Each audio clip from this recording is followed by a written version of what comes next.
Hello বন্ধুরা, সিনে প্লাসের নতুন পর্বে আপনাদের স্বাগতম। আমি সুপর্ণা, আর আজ আমরা এই ভিডিওতে লেটেস্ট কিছু আপডেট সম্পর্কে কথা বলবো।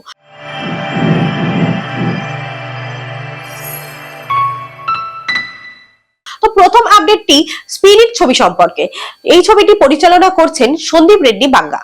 একটি আপডেট এসেছিল যে একজন কোরিয়ান অভিনেতা ডন লি, যাকে আমরা অনেক কোরিয়ান মুভিতেই দেখেছি, তিনি নাকি এই স্পিরিট মুভিতে কাজ করছেন এবং সন্দীপ রেড্ডি বাঙ্গা একটি বিশেষ চরিত্র ব্যবহার করছেন।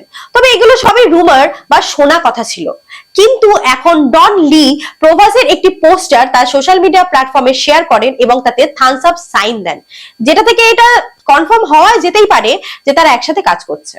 প্রথম এই খবরটি বাইরে আসার পর প্রভাসের প্রচুর ফ্যানরা তার ইনস্টাগ্রামে প্রচুর কমেন্ট করে যাতে তিনি প্রভাসের সাথে কাজ করেন।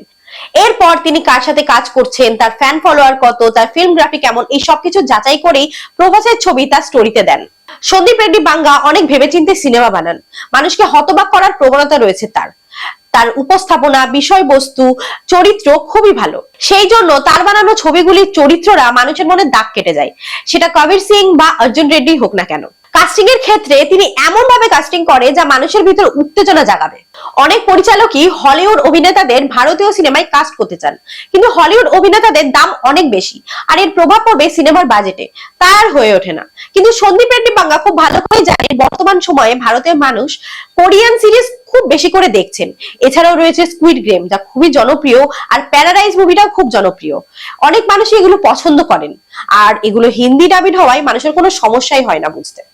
সন্দীপ রেড্ডি একটি ভালোভাবে বুঝে গেছেন যে কোরিয়ার তুলনায় হলিউডের একজন অভিনেতাকে কাস্ট করতে তুলনামূলকভাবে কম বেশি হবেই। এই কারণেই কোরিয়ান মুভির ট্রেন্ড ধরেছেন সন্দীপ রেড্ডি বাঙ্গা। সেই জন্যই তিনি কাস্ট করেছেন ডন লি কে। আসলেই তিনি একজন খুব ভালো অভিনেতা, আর এইরকম একটা ভায়োলেন্ট সিনেমাতে তিনি তার ভালো অভিনয় দিয়ে সকলের মন জয় করে নেবে। সন্দীপ রেড্ডিকে এই বিষয়ে কোনো চিন্তাই করতে হবে না। আর এই মুভিতে প্রভাসের 3টি লুক রয়েছে, দেখা যাক কতটা কার্যকরী হয় এই 3টি লুক। তো চলুন দেখি কেমন হয় এই মুভিটি। আমি কিন্তু বেশ এক্সাইটেড। পরবর্তী যে মুভিটি সম্পর্কে আপডেট রয়েছে সেটি হলো জিতের লায়ন মুভি, যার শুটিং এখন হচ্ছে না বলে জানা গেছে। এই মুভিটি 3টে পর্বে শুট হবে বলে জানা গেছিল, কিন্তু এখন সবই পোস্টপোন হয়ে গেছে। বলা হয়েছিল যে ডিসেম্বর থেকে শুটিং শুরু হবে এবং 2025-এর ঈদে মুক্তি পাবে এই ছবিটি। তবে শোনা যাচ্ছে যে এই ছবির 3জন প্রযোজক ছিলেন, বাংলার শ্যামসুন্দর দে এবং ওপার বাংলার জ্যাজ মাল্টিমিডিয়া। তবে রিসেন্টলি ছবিটি ছেড়েছেন শ্যামসুন্দর দে, আর ছবিটির বাজেটের কিছু সমস্যা চলছে, তাই নানা কারণে সিনেমাটি পিছিয়ে যাচ্ছেন। তবে রায়ান জানিয়েছে সিনেমাটা তিনি অবশ্যই বানাবেন। তিনি বলেননি যে ছবিটি সম্পূর্ণভাবে বন্ধ হয়ে গেছে, তিনি বলেছেন আমরা এই ছবিটি অবশ্যই করব, তবে আমাদের কিছুটা সময় লাগবে, আর মুভিটি 2025 সালেই শেষ করব। দেখা যাক কি হয়, দেখা যাক অন্য কোনো প্রযোজক অনবোর্ডে আসে কিনা। পরবর্তী আপডেটটি অজয় দেবগন সম্পর্কে। তিনি একটা ইন্টারভিউ এর জন্য পিঙ্ক ভিলাতে এসেছিলেন এবং সেখানে তিনি বলেছেন তার আপকামিং কিছু সিনেমা নিয়ে। তিনি বলেছেন যে সান অফ সর্দার 2 এবং দে দে প্যার দে 2 এর কাজ চলছে, এছাড়াও শয়তান 2 এবং দৃশ্যম 3 এর লেখার কাজ চলছে।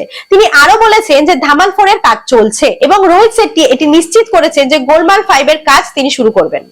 জানা গেছে অনুরাগ বাসুর মেট্রো ইন ডিনো নামক একটি নতুন সিনেমা আসছে, যেটি লাইফ ইন এ মেট্রোর পার্ট 2। সেই সিনেমাটি পিছিয়ে দেওয়া হচ্ছে কারণ এই সিনেমার কিছু দৃশ্য নিয়ে তিনি সন্তুষ্ট নন, তাই সেই দৃশ্যগুলি তিনি রিশুট করতে চান, আর এই জন্য কিছুটা সময় লাগবে। কার্তিক আরিয়ানের একটি রোমান্টিক কমেডি মুভির কাজ শুরু হচ্ছে, সেটি হলো পতি পত্নী আর वो 2। ডিসেম্বরে শুটিং এর কাজ শুরু হবে। মুদাসসার রাজেশ এই ছবিটি পরিচালনা করছে, দেখা যাক এই ছবিটি সফল হবে কিনা। সিটাডেল হানিমানি সম্প্রতি মুক্তি পেয়েছে। এই সিটাডেলের 3টি পার্ট রয়েছে, একটি হলো ইতালিয়ান সিরিজ সিটাডেল ডাইনা, আর একটি হলো সিটাডেল হলিউড, আরেকটি হলো সিটাডেল হানিমানি, যেটিতে কাজ করেছেন বরুণ ধাওয়ান এবং সামান্তা। আর এই পার্ট 2 তে বরুণ ধাওয়ানকে প্রিয়াঙ্কা চোপড়ার বাবা হিসেবে দেখা যাবে। মেকআপ করে বরুণ ধাওয়ানের বয়স বাড়ানো হয়েছে, তো দেখা যাক কেমন হয় ব্যাপারটা। এছাড়াও সোনি লিভের একটি নতুন কাজ আসছে, ফ্রিডম অফ মিডনাইট। এটি পরিচালনা করছেন নিখিল আদভানি। ট্রেলারটা খুবই আই ক্যাচিং ছিল, আর 1947 সালের পটভূমিকায় এটি বানানো হচ্ছে, খুব শীঘ্রই আসছে। তো এই ছিল নতুন কিছু আপডেট। এইরকম সিনেমা জগতের আরো আপডেট পেতে দেখতে থাকুন cine plus, presenting by KB production house.